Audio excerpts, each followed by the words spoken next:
Can we just appreciate how peaceful this was? He lifted his glass and smiled at the camera. My ex and I handled our divorce like adults. No drama, just two people choosing happiness. People clapped in the background. Someone laughed. The video kept recording while he played the gracious hero. I stood 10 feet away in my own living room, watching him tell the internet a story that didn't exist. He looked straight into the camera again. Sometimes love ends, but respect should stay. That clip reached almost 200,000 views in 2 days. Friends sent it to me with confused messages. Some of them believed him, but what most people didn't know was this: the dates he posted, the timeline he proudly shared online. None of it matched what actually happened. I didn't respond online. I didn't comment under the video. Instead, I opened a folder on my laptop and quietly started building a timeline he would eventually hear in a courtroom.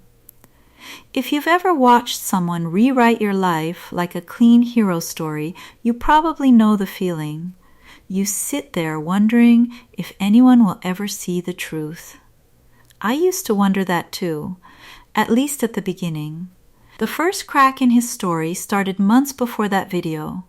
That was the night he announced our divorce to friends.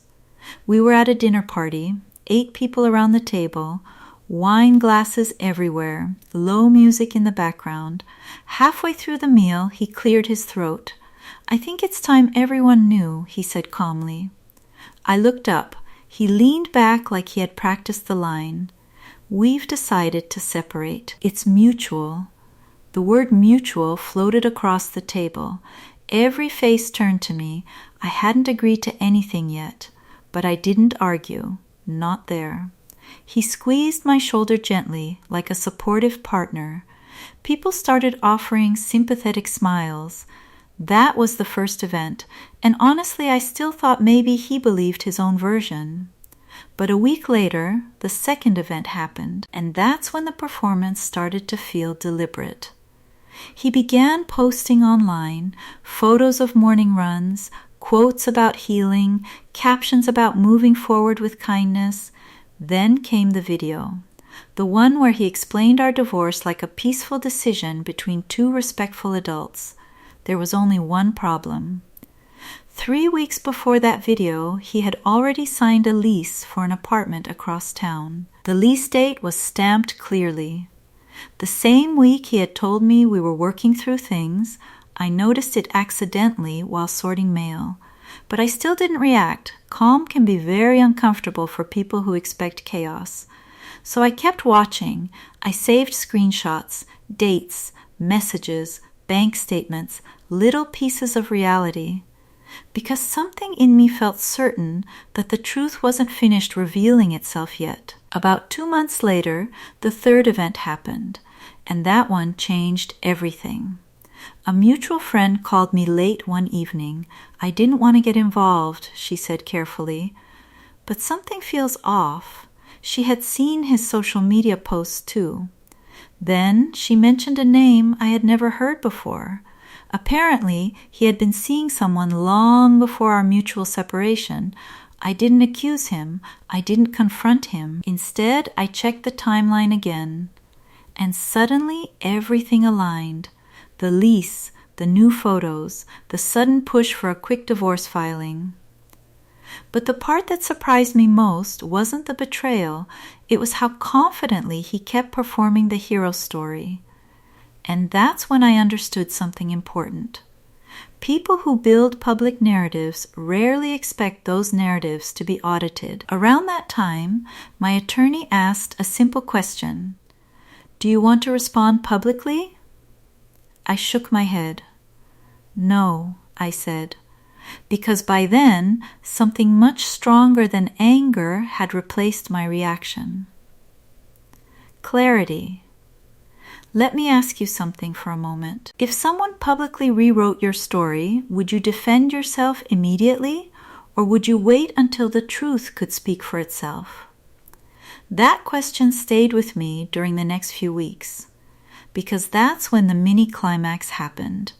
We officially entered the divorce proceedings. His lawyer submitted a written timeline to the court. It described our marriage ending gradually, peacefully.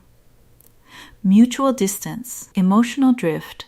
I read the document carefully. Then I placed my own timeline beside it.